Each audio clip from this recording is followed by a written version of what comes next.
my hand for Mother Nature.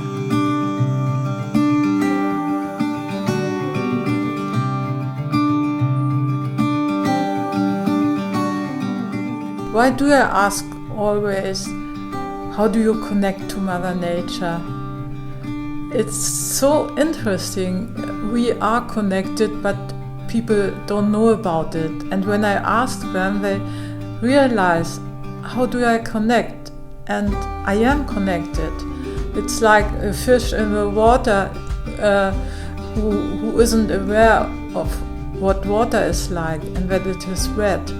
And like that, we are connected to Mother Nature, but we feel isolated, like Mother Nature is something different, but it's not.